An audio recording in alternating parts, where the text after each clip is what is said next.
때마치 오늘 본문이 추수감사절 내용입니다. 참 기막힌 인도하심입니다. 성경 순서대로 말씀을 하는 그 강해설교라고 합니다. 이 강해를 쭉 하는데 어찌 이렇게 절기와 딱 맞는 본문으로 연결될까요? 하나님은 성경 말씀의 그 순서로도 우리를 인도하시는 은혜의 하나님이십니다. 오늘 본문 신명기 26장은 추수감사절을 이렇게 말씀합니다. 2절입니다. 내 하나님 여호와께서 내게 주신 땅에서 그 토지의 모든 소산의 만물을 거둔 후에 여기서 만물이란 받침이 니은이하고 디귿입니다. 만물이란 햇곡식을 말합니다. 그 해 처음으로 수확한 작물, 햇과일, 햇곡식들을 햅쌀 그러잖아요. 햅쌀. 이걸 광주리에 담아서 성전에 가져와 하나님께 드리며 감사 예배를 드렸고 이 햇 작물들을 이웃과 나누었습니다. 그래서 오늘날까지 추수감사 예배로 이어오고 있는 거예요. 그래서 오늘 본문을 드림과 나눔의 추수라는 제목으로 말씀 증거할 때에 은혜의 시간 추수의 복이 흐르시기를 바랍니다. 오늘 본문을 찬찬히 읽다 보면 약 3천여 년 전에 하나님의 백성들이 하나님께 추수감사 예배 드릴 때의 그 감동이 생생하게 전해집니다. 이 3천년 전에 성도들의 추수감사 예배를 통해서 21세기 현대를 사는 우리도 오늘 동일한 감동, 동일한 감사로 추수감사 예배를 드리고자 합니다. 오늘 본문에 추수감사 예배를 보면 크게 두 가지의 특징을 발견할 수 있습니다. 첫째로 추수의 기쁨을 제일 먼저 하나님께 감사로 드렸습니다. 우리도 이 가을의 끝자락에 제일 먼저 하나님께 감사를 드립시다. 추수감사 예배는 하나님께 감사를 드리는 드림의 예배입니다. 왜 드릴까요? 하나님이 주셨으니까. 이 모두가 하나님 주셨기 때문에 하나님께 감사드리는 겁니다. 그래서 감사는 하나님께 드려야 됩니다. 당시에 농사의 신 바알한테 주는 게 아니라 바알이 비를 뿌렸기 때문에 수확한 것이 아니라 창조자 여호와 하나님께서 이른 비와 늦은 비를 주셨기 때문에 딱 맞게 주셨기 때문에 수확이 가능했습니다. 이 모두가 하나님의 은혜입니다. 내가 버는 것이 아니라 하나님 주신 선물입니다. 그래서 감사는 바알에게 우상에게 하는 것이 아니라 하나님께 하는 것입니다. 그래서 추수는 베풀어 주신 하나님께 감사해야 됩니다. 오늘 본문은 하나님께서 주셨음을 생생하게 반복적으로 강조해서 증언합니다. 1절입니다. 내 하나님 여호와께서 내게 기업을 주어, 하나님이 주어 차지하게 하신 땅으로 네가 들어가서 거기에 거주할 때에, 그렇습니다. 지금 내가 살고 있는 땅은 하나님 주신 땅입니다. 우리는 내가 가진 모든 것이 다 하나님이 주셨음을 기억해야 합니다. 그래서 저는 이걸 좀 기억하는데 도움이 좀 되고자 히브리 원어를 소개해 드리고자 합니다. 제가 히브리를 안다고 자랑하는 게 아니에요. 오해하지 마시고 우리가 좀 더 임팩트 있게 기억하기 위해서 외국어를 좀 봤으면 좋겠습니다. 히브리어로 주었다라는 말은 나탄이라고 합니다. 나탄. 그래서 우리 하나님의 별명을 나탄의 하나님이라고 부릅니다. 보통 우리 한국 성도님들이 잘 모르는 거죠. 보통 뭐 여호와 니시, 뭐 여호와 이레 이런 거는 잘 알면서 나탄의 하나님을 잘 몰라요. 나탄의 하나님, 주시는 하나님, 이거 꼭 기억했으면 좋겠습니다. 나탄, 주다, 기부, 두다, 세팅, 여기다 세팅했다. 심으시다, 주다, 허락하다, 주다. 나탄, 우리 하나님 하면 나탄의 하나님, 주시는 하나님, 이거 기억했으면 좋겠습니다. 한국말로 주시는 하나님이니까 그러려니 하고 지나갈 수 있는데 나탄의 하나님 하니까 좀 임팩트 있게 올 수 있잖아요. 나탄이 뭐지? 이스라엘 말인데 기부, 주다, 주시는 하나님. 내 가진 모든 것 하나님이 주셨다. 이게 오늘 본문에 굉장히 많이 나타납니다. 2절 볼까요? 2절에서도 추수를 하나님이 주신 땅에서, 하나님 주신 땅에서 거두었다고 증언합니다. 내 하나님 여호와께서 내게 주신 땅에서 이 만물을 거뒀다 이거지. 3절에서도요. 내가 여호와께서 우리에게 주시겠다고 맹세하신 땅에 이르렀나이다. 9절입니다. 이곳으로 인도하사 이 땅 곧 젖과 꿀이 흐르는 땅을 주셨나이다. 이게 이제 히브리 원어 성경을 보면 나탄이 계속 나타나요. 우리말도 주셨다고 번역할 수밖에 없는데 우리가 그냥 흘려 보낼 수 있거든요. 이거 주목해야 됩니다. 나탄이라는 단어가 계속 반복돼요. 반복하는 이야기 뭐예요? 강조하시는 거고 기억하라는 뜻입니다. 주셨다. 나탄, 하나님이 주셨다. 하나님이 주신 땅에서 그 토지의 소산을 거두었으니 이 모든 것이 이 추수가 하나님께로 왔습니다. 이걸 인정하는 것이 추수감사 예배입니다. 인정. 내가 가진 모든 것이 하나님께로 왔다는 이 인정 없이는 추수감사 예배가 아닙니다. 하나님은 땅을 주셨습니다. 그것도 거친 땅을 주신 게 아니라 젖과 꿀이 흐르는 땅을 주셨습니다. 그래서 우리가 섬기는 여호와 하나님은 은혜의 아버지이십니다. 아낌없이 다 주잖아요. 아버지는 아낌없이 다 주시는 분, 우리의 창조자, 우리의 아버지 여호와 하나님이십니다. 그렇습니다. 핵과일을 풍성하게 담은 광주리를 들고 하나님께 추수감사 예배를 드리는 예배자라면 제일 먼저 이 광주리의 풍성함을 하나님이 주셨습니다. 나탄의 하나님이 내게 주셨기에 받은 겁니다. 이걸 인정하고 고백하며 감사를 드려야 추수감사 예배입니다. 다시 한번 증언합니다. 하나님은 주시는 하나님입니다. 우리의 필요를 하나님이 반드시 주십니다. 이 풍성한 광주리 한번 보십시오. 우리가 또 앞에 제사 앞에 나왔잖아요. 이 풍성한 광주리 하나님 주시니까 받은 거예요. 지금 혹시 힘든 가운데 계신 분이 있다면 저의 증언이 얼른 와닿지 않을 수 있습니다. 하나님이 안 계신 것 같고 계시지만 좀 인색하신 분 같고 어찌 보면 좀 쿨하지 못하게 심술궂은 할아버지처럼 느껴질 때도 있고 하나님께 섭섭해 하실 수도 있습니다. 혹시 지금 하나님께 섭섭해하고 하나님과 삐져 있는 관계이십니까? 그러나 하나님은 결코 그런 분이 아니십니다. 인색한 분이 아니에요. 하나님은 반드시 선한 것으로 주십니다. 문제는 하나님의 시계와 우리의 시계가 다를 뿐이에요. 하나님 눈과 우리의 눈이 보는 차원이 다를 뿐입니다. 우리가 비록 때때로 암흑길을 지나기도 하지만 하나님은 반드시 후하게 주십니다. 그래도 의심이 간다면 우리 본문 말씀을 좀 더 살펴보겠습니다.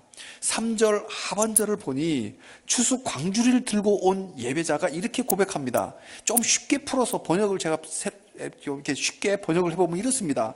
하나님이 나에게 주신 이 땅은 실은 하나님 여호와께서 우리 조상들에게 주시겠다고 약속하셨던 땅입니다. 이 고백을 합니다. 갑자기 그냥 하나님 주셨습니다라고 하면 되는데 하나님 주신 이 땅은요 우리 조상들에게부터 벌써 약속하셨던 그 땅입니다 라는 고백부터 시작합니다. 땅 준다는 약속받은 조상의 대표가 누굴까요? 1번 선수 아브라함입니다. 우리 창세기 12장 1, 2, 3절은 매우 중요한 터닝 포인트예요. 이 12장 1절 너는 너의 고향 친척과 아버지의 집을 떠나 내가 네게 보여줄 땅으로 가라. 여기도 나탄이 나와요. 내가 보여줄 땅으로 가라. 이때 땅 준다고 약속하셨습니다. 부동산 준다고 약속한 거예요. 우리가 번쩍 들죠. 하나님 아브라함에게 세 가지 복을 주십니다. 12장 1, 2, 3절에 세 가지. 그게 뭐? 첫째, 땅 주겠다. 두 번째, 자손 주겠다. 하늘의 별과 같이 수많은 자손을 줘서 큰 민족을 이루어 주겠다. 세 번째, 복을 주겠다. 아예 네가 복덩어리 자체가 되거라. 복을 주는 게 아니라 네가 복이다. 아예 너는 복 자체가 되게 하겠다.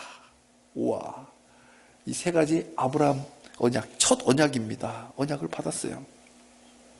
그런데요, 지금 추수감사 예배자가 뭐라고 하냐면 조상에게 줬습니다 하지 않고 조상들에게 줬다라고 고백합니다.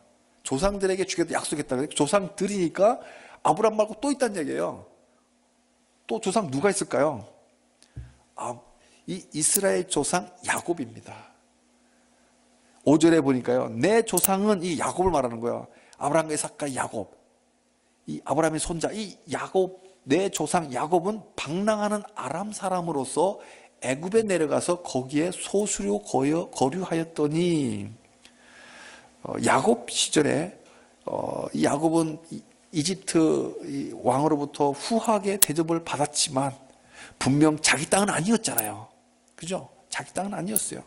그리고 세월이 흘러 후손들은 그 남은 땅에서, 남의 땅에서 애굽 사람들에게 모질게 학대를 당하며 중노동에 시달리는 종살이를 해야 했습니다. 무려 400년, 정확히는 430년, 약 400년 동안 지속적으로 노예로 살았습니다. 자, 400년이면 아득합니다. 아득해요. 민족의 정체성을 잃어버릴 만한 세월입니다. 아브라함에게 땅 주시겠다는 약속 어떻게 된 거예요? 그죠? 분명히 약속하셨는데 지금 400년 뒤에 후손들이 400년 동안 찌질이 종살이하고 있으니 도대체 어떻게 된 걸까? 반드시 주시는 하나님인데 말이 다르지 않냐고 따지고 싶을 거예요. 그러나 하나님의 때가 되니 모세를 보내 출애굽시켰고 결국 이 젖과 꿀이 흐르는 땅을 기어코 주셨습니다. 여기 포인트가 있어요. 젖과 꿀이 흐르는 땅이 우리 본문에 나오는데 이 사실은 그때 나온 말이 아니에요. 벌써 하나님이 말씀하셨던 거예요. 이집트 종살이 중노동을 견디다 못해서 하나님께 말이 안 돼. 울부짖고 있던 바로 그때에 하나님은 광야 생활에 안주하려던 모세를 찾아갑니다. 그러니까 그 이스라엘 백성들이 울부짖을 때 어떻게 할까요? 하나님 주시는 하나님이라면서 하나님 주시지 않고 이렇게 막 힘들게 내버려 두고 계시네 하면서 원망하고 있어요. 그때에 하나님 어떻게 하셨냐? 광야를 찾아가요. 그때 모세가 광야에 그냥 안주하고 있어요. 호렙산, 시내산 그곳에 벌써 훈련시켰던 거예요. 거기에 떨기나무에 불을 붙여서 모세를 부릅니다. 모세야, 모세야. 애굽에 있는 내 백성들이 너무 고통스러워서 나에게 울부짖고 있다. 이제 내가 내려가서 그들을 건져내어 아름답고 광대한 땅, 젖과 꿀이 흐르는 땅에 데려가라 하노라. 이때 나온 말이에요. 이때 젖과 꿀이 흐르는 땅으로 내가 데려가겠다. 하나님의 백성들이 지금 종살이로 죽을 고생하고 있을 그 시간에 하나님이 이미 성도들을 아름답고 광대한 땅, 젖과 꿀이 흐르는 땅으로 데려가겠다고 이미 움직이고 계셨습니다. 그 시각에 이집트에서 죽을 고생하던 백성들이 하나님이 이러신 줄 상상이나 했을까요? 꿈이나 꿨을까요?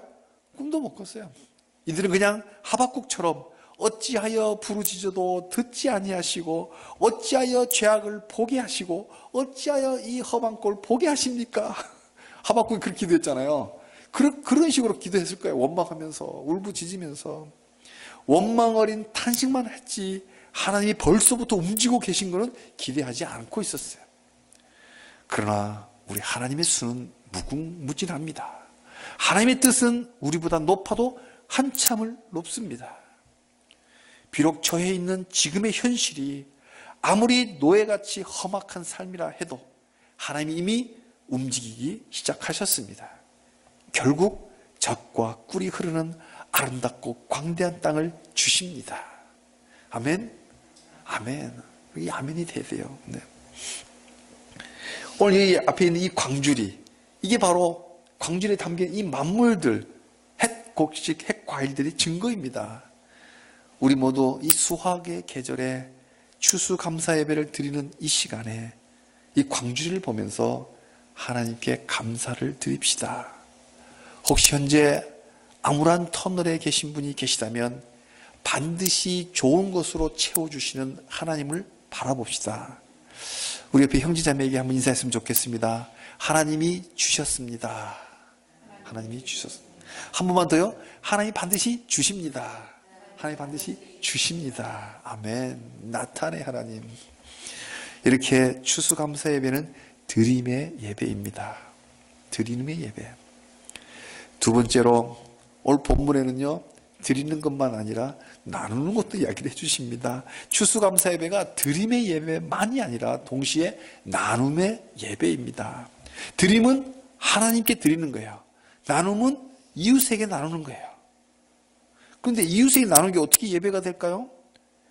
나눔은 하나님이 살아계셔서 여전히 돌보신다는 걸 증거하고 있기 때문에 나눔을 받는 서로 피차 간에 하나님이 살아계시는 것을 알기 때문에, 그래서 하나님께 영광 돌리기 때문에, 몸으로 영광 돌리기 때문에 이것 또한 또 하나의 예배입니다. 11절을 함께 읽겠습니다. 내 하나님 여호와께서 너와 내 집에 주신 모든 복으로 말미암아 너는 레위인과 너희 가운데 거류하는 객과 함께 즐거워할지니라. 객이 뭐예요? 나그네죠. 여기 고아와 과부는 빠졌지만 중간 생략, 그러니까 레위인, 고아, 과부, 나그네 다 이렇게 포함된 거예요. 광주리에 담겨있는 이 넘치는 복을 혼자만 누리지 말고 자기만을 위해 쌓아두지 말고 깍두기 나눠 먹듯이, 사과즙 나눠 먹듯이 이웃에게 서로 나누는 거예요. 그리고 나누면서 이 즐거움을 함께 누리는, 함께 즐거워해야 진짜 추수감사 예배입니다. 믿지 않는 사람들도 이렇게 추수 때 나누는데 하물며 우리 하나님의 백성들, 하나님의 명령을 따라 먼저 하나님께 드리고 그 다음에 이웃과 나누어야 진짜 추수감사 예배가 완성됩니다. 성도의 추수감사 예배는 하나님께 감사를 드리는 것만으로 충분하지가 않습니다. 주신 하나님을 공개적으로 사람들에게 드러내고 그들에게도 추수를 경험하도록 나누어 줌으로써 추수감사 예배가 완성됩니다. 하나님이 이걸 원하십니다. 우리는 복의 통로가 되라, 이걸 원하시고요. 또 저들은 우리를 통해서 복 받기를 원해요. 그래서 이 모두의 추수, 이 추수의 은혜를 모두가 누리기를 하나님은 원하십니다. 그래서 우리 주위에 하나님의 손길이 필요한 분들, 대표 선수로 성전 안에서는 하나님의 예배에 전념하는 레위인들, 성전 밖에서는 고아와 과부와 나그네들이 있습니다. 더 많이 은혜 받은 우리가 먼저 나눕시다.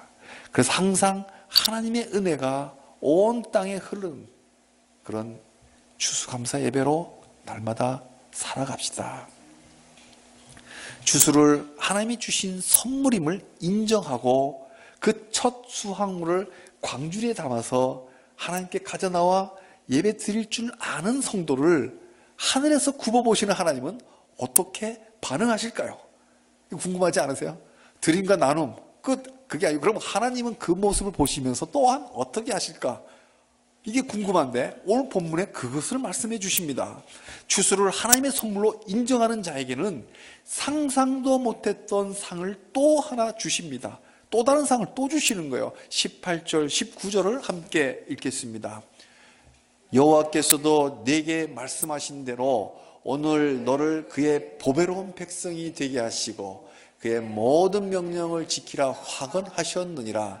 그런즉 여호와께서 너를 그 지으신 모든 민족에게 뛰어나게 하사 찬송과 명예와 영광을 삼으시고 그가 말씀하신 대로 너를 내 하나님 여호와의 성민이 되게 하시리라. 아멘. 이 여기 상급이 세 가지나 준비되어 있어요. 첫째로 추수한 것을 하나님께 드리고 이웃과 나눌 줄 안다면 하나님의 보배로운 백성이 되게 하십니다. 야, 보배로운 말은 소중하다는 뉘앙스가 있습니다. 그렇잖아요. 보배. 너 나의 보배야. 너 나의 가장 소중한 사람이야. 이렇게. 부부는 오늘 집에 가서 자기 배우자들에게 그렇게 한번 고백해서 당신은 나의 보배입니다. 그만 해보세요. 그러면 갑자기 오래되신 분들은 이번엔 갑자기 뚱딴지 같은 소리야. 신혼부부들은 당연하지. 이럴 거예요. 이 보배롭다. 소중하다는 뜻이에요. 사랑한다는 뜻입니다. 그러니까 그의 보배로운 백성이 되게 하신다. 이거 그냥 지나갈 말씀이 아니에요. 하나님이 내가 너를 가장 소중하게 여긴단다. 내가 너를 사랑한다. 우리는요, 하나님이 소중하게 여기는 백성이에요. 하나님이 사랑하시는 하나님의 소유입니다. 이 대목에서 우리 축복 안 하고 지나갈 수가 없어요. 우리 옆에 우리 형제자매에게 한 번 더 축복했으면 좋겠습니다. 당신은 하나님의 소중한 보배입니다. 당신은 하나님의 소중한 보배입니다. 보석이에요, 보석. 하나님이 우리를 가장 소중한 보배로 여기십니다. 우리는 하나님의 보석 같은 보배로운 백성입니다. 둘째로, 추수를 하나님께 감사하고 그 감사를 이웃에게 흘려줄 줄 아는 사람은 하나님이 그 사람을 뛰어나게 하십니다. 뛰어나게. 19절에 보십시오. 모든 민족 위에 뛰어나게 하사 명예롭게 하시고 영광스럽게 하십니다. 하나님의 보배로운 백성이 되었으니 사람들을 돌볼 수 있도록, 왜? 복의 통로잖아요. 복의 통로로 주변 사람들을 돌볼 수 있도록 뛰어난 은사를 주십니다. 특권입니다. 특권. 나의 은사는 뛰어나게 한다. 하나님이 우리에게 명예를 주십니다. 명예. 영광도 주십니다. 영광. 와. 이 명예와 영광으로 하나님을 찬양하며 살아가게 하십니다. 세상 사람들도 그럽니다. 리더십, 컨퍼런스 이런 데 가면 당신 존경받고 있냐? 존경받도록 살아라. 당신의 이름의 명예를 지켜라. 이런 말들도 비즈니스 이런 데서 많이 합니다. 근데 우리 하나님은 우리를 보배롭게 뛰어나게 하면서 명예를 주셔요. 성도의 명예, 영광을 주십니다. 그 가운데 살아가도 얼마나 큰 상급입니까? 결국 세 번째로는요, 하나님은 평소에 늘 입버릇처럼 말씀하시, 성경 처음부터 끝까지 늘 입버릇처럼 말씀하시는 게요, 우리를 하나님의 백성이다. 우리는 여호와의 성민이 되게 하신다. 성민, 거룩할 성, 백성민, 거룩한 백성이에요. 아까 보배로운 백성이 하나님이 소중하게 사랑하는 백성의 뉘앙스가 있다면, 성민이란 뜻에는 하나님이 안전하게 지켜주는 백성이라는 뉘앙스를 갖고 있어요. 거룩한 백성이니까 하나님이 지켜준다, 안전하게 지켜준다. 여기에 포커스가 있습니다. Don't worry. 걱정하지 마십시오. 우리는 안전합니다. 왜? 하나님이 지키시는 성민이기 때문입니다. 사랑하는 성도님들, 이 얼마나 벅찬 은혜입니까? 이 얼마나 벅찬 은혜입니까? 감사는 또 다른 감사를 부릅니다. 은혜는 은혜가 더합니다. 우리 모두 깊어가는 이 가을의 끝자락인 이 시점에서 한 해를 돌아보며, 비록 전쟁같이 살아왔고 이 전쟁의 소용돌이 속에서 우리가 휩쓸려 있지만, 그래서 암울해 보일 것 같지만 하나님 살아계시고 하나님 우리를 보배롭게 지키시며 우리 성민으로 여겨주시며 그렇게 상급 주시는 하나님이 동행하시기 때문에 지금까지 지내온 것이 다 하나님 은혜 가운데 살아왔습니다. 이 은혜를 이웃과 나눕시다. 드림과 나눔으로 하나님 주셨음을 인정합시다. 그럴 때 앞으로도 남은 삶에도 하나님이 동행하십니다. 특별히 하나님 주신 성도의 명예를 영광스럽게 지키고 하나님의 보배로운 백성으로서, 하나님이 지키시는 성민으로서 이 한 주간도 비록 이 땅에 희망이 없어 보이지만 다시 피어오르는 이 소망으로 이 땅을 천국으로 살아가시기를 주님의 이름으로 축복합니다. 아멘.